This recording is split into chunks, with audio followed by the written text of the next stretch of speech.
Você tem medo de anestesia? Quantas vezes, quando a gente pensa em cirurgia, o maior medo é a anestesia? Então hoje a gente vai conversar diretamente com uma anestesista, conversando sobre os riscos inerentes à cirurgia, à anestesia e o seu coração. Então se você quer saber tudo sobre uma anestesia segura, fica comigo até o final desse vídeo. Sou a doutora Érica Vidal, cardiologista. Meu propósito aqui no canal é dar informações para vocês sobre saúde. Como é que a gente otimiza a saúde, previne as doenças e vive com a melhor qualidade de vida. Aqui no canal, vídeos todas as terças e quintas às 18h30 com conteúdo relevante sobre saúde, sobre exercício, sobre prevenção. Como é que você vai construir sua saúde para prevenir as doenças cardiovasculares e viver com a melhor qualidade de vida. Se não está inscrito ainda no canal, não deixe de se inscrever, ative as notificações e eu conto com vocês para compartilhar o conteúdo. Para que mais pessoas tenham acesso a essas informações, que o canal seja considerado mais relevante e que a gente consiga levar a saúde para mais pessoas. Anestesia saudável. Não sei se vocês já ouviram esse termo. A primeira vez que eu escutei esse termo foi com a Michelle, que eu trouxe aqui hoje, para a gente conversar um pouquinho. A anestesia é o grande vilão, o grande temor, o grande monstro para as pessoas que vão ser submetidas à cirurgia. As pessoas ficam com medo do coração também, mas muitas pessoas têm medo da cirurgia. E hoje a gente vai trazer um pouquinho de como é que a gente consegue construir esse pré-operatório, anestesia junto com a cardiologia, para que a gente consiga que essa anestesia seja mais saudável, que a cirurgia seja mais segura, para que a gente tenha uma recuperação pós-cirúrgica melhor, entendendo essa relação entre a anestesia e a cardiologia. Antes, eu quero que a Michelle se apresente para que vocês também conheçam a Michelle. A Michelle eu conheci por conta dos médicos atletas, ela que é uma das como é que a gente vai dizer? Fundadoras, obrigada. Fundadoras dos médicos atletas, e foi a culpa dela que muitos aqui votaram em mim, que me inscrevi no desafio, no calendário, e fiquei insistentemente pedindo para vocês que depois que a gente entra numa disputa, não quero perder.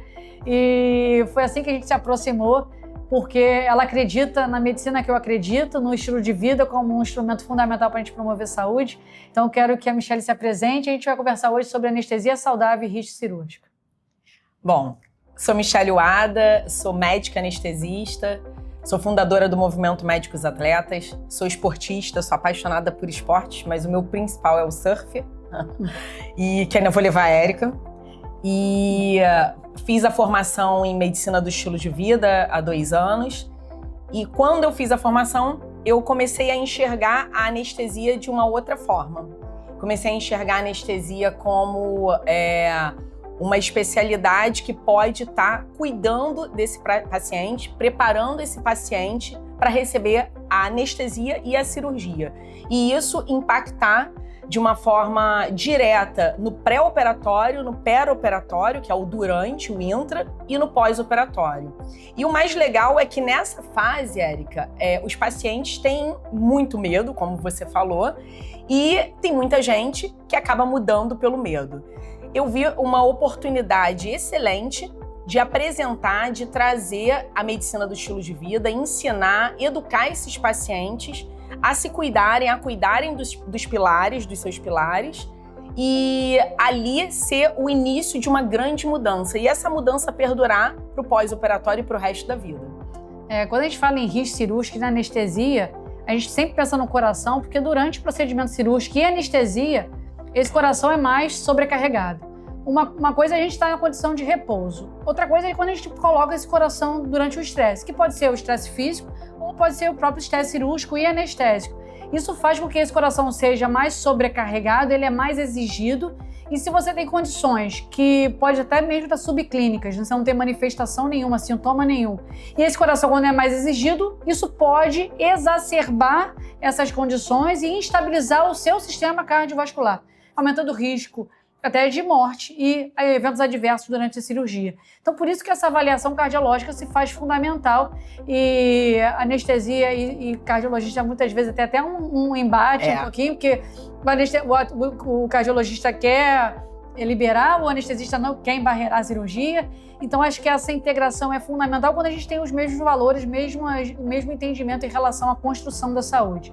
Então, do ponto de vista cardiológico, eu preciso saber se minha pressão está bem controlada, se eu tenho risco de ter doença obstrutiva do coração, se eu tenho condições de arritmia que vai poder ser potencializado durante a cirurgia. Michele, eu queria que você trouxesse pra gente quais são os principais pilares, pensando na anestesia em si, para que seja uma anestesia segura e que a gente precise cuidar de uma forma mais intensa nesse pré-operatório. Você ponderou uma questão que é muito comum na minha prática, né? E aí eu vou passar por um pilar que é o controle de estresse. O medo gera muito estresse. E uma coisa que eu percebo é que esses pacientes, quando eles chegam mais estressados, com mais medo e sem esse controle, naturalmente, pacientes que não são, por exemplo, hipertensos, chegam com pressões de 180 por 100, de 190, de 200, pacientes que não são hipertensos. E aí você fala, meu Deus, o que é isso? E só esse fato de você não ter o paciente com esse estresse controlado, ele acaba sendo exposto a um risco ali naquele procedimento e ao receber a anestesia muito maior.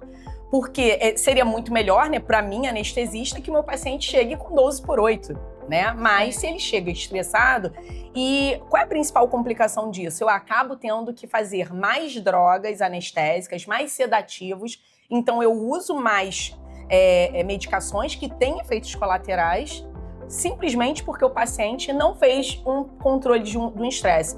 E o controle do estresse na anestesia saudável já começa por um ato muito simples, que é conhecer o seu anestesista. Quem já foi operado sabe que nem se lembra o nome do anestesista. Essa é a verdade. Só sabe que tem que pagar, né? Só sabe que tem que pagar.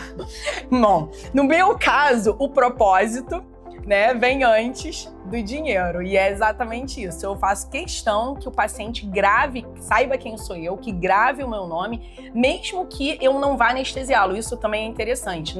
Na consulta pré-anestésica, não é obrigatório que você seja anestesiado por quem te atendeu. Mas só o fato de você conhecer um anestesista, conversar, tirar todas as dúvidas, entender o que vai acontecer com ele ali, naquele momento que ele tá sem roupa, porque a pessoa tem que ir pro centro cirúrgico sem roupa, sem acessório nenhum, sem o seu acompanhante, sem conhecer ninguém. Ela precisa conhecer alguém. Só conhece cirurgião, mas aí botam um pano na frente entre o cirurgião e o anestesista, então o paciente nem vê o cirurgião. Ou seja, ele tá ali numa situação de extremo medo. Vulnerabilidade. Então, se você consegue pegar esse pilar básico, que é o controle do estresse, né, controle da ansiedade, isso você consegue fazer com algumas ferramentas da medicina do estilo de vida, e aí o paciente já chega mais controlado, mais saudável, né? Sim, pô, isso é muito interessante, né?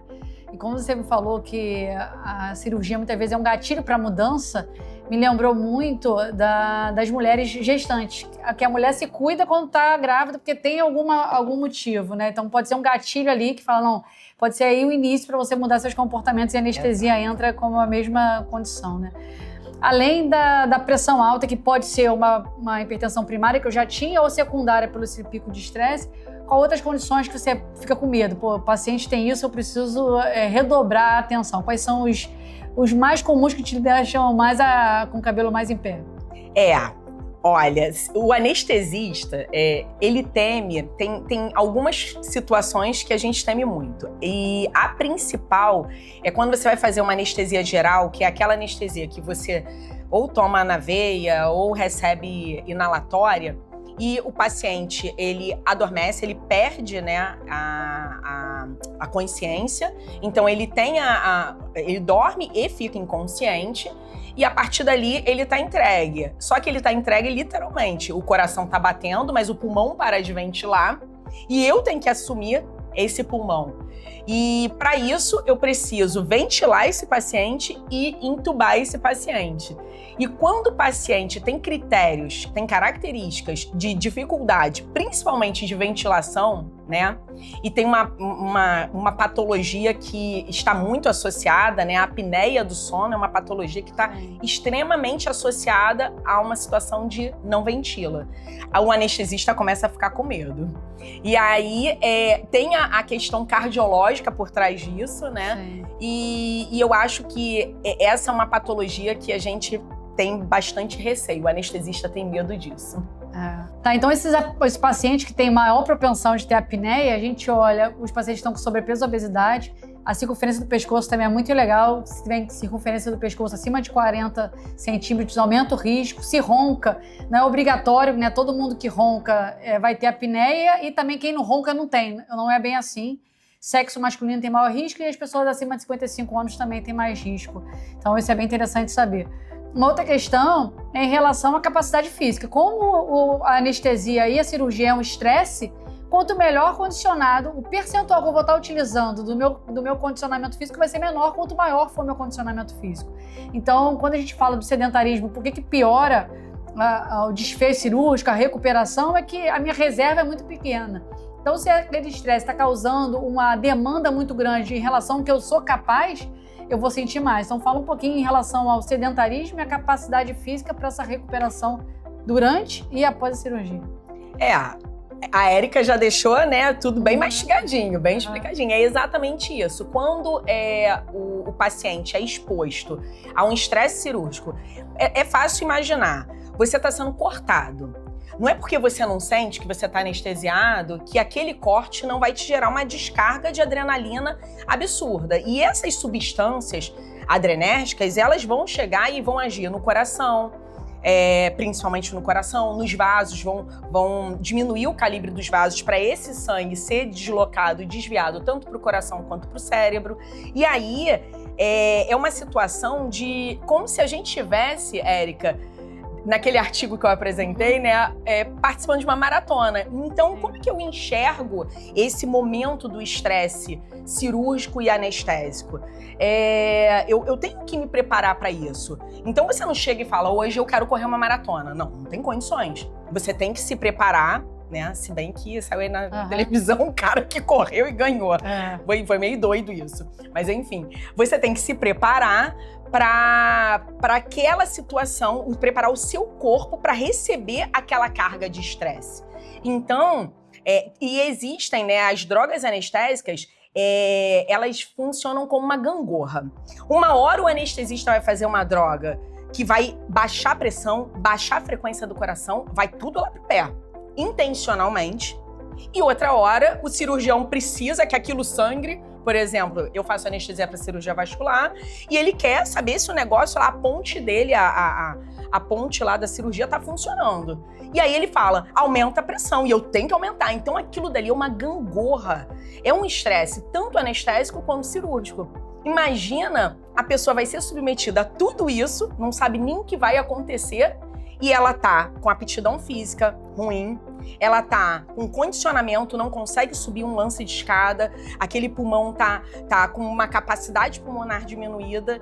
Então, a gente precisa cada vez mais olhar para o momento intraoperatório, né, para o pré-operatório, aquele momento da anestesia e da cirurgia, com mais cuidado, para evitar, sim, essa quantidade grande que a gente vê de complicações e de efeitos adversos.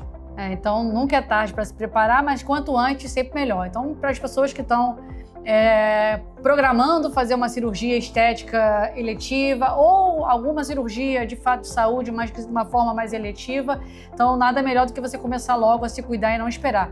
Além disso, a gente nunca sabe quando a gente vai precisar de uma cirurgia de uma hora para outra. Então, quanto mais preparado eu tiver, eu vou conseguir enfrentar qualquer que seja a situação de uma forma mais adequada e vou me recuperar melhor. Então isso é um assunto para um podcast, né? Dá, tem mais coisa aí.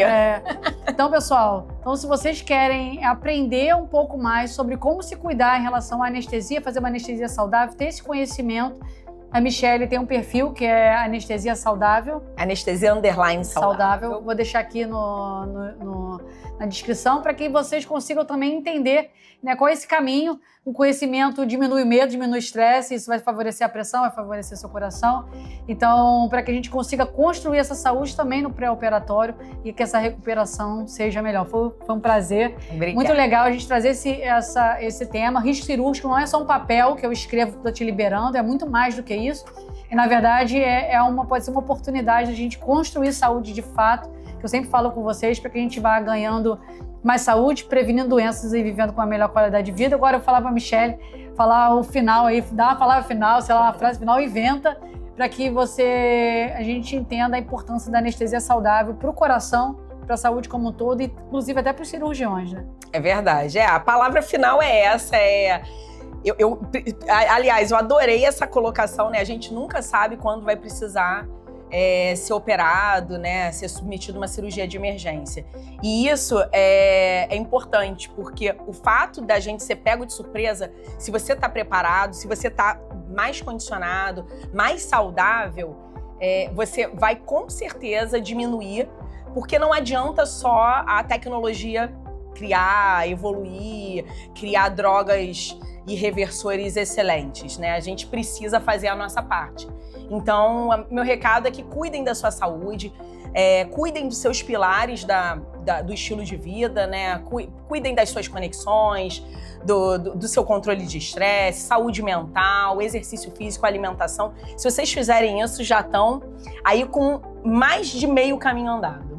Fazer o básico bem feito. O básico bem feito. O básico é difícil. Então, quem não está inscrito ainda, se inscreva no canal, ative as notificações, eu conto com vocês para compartilhar o conteúdo. E a gente se vê, pessoal, no próximo vídeo.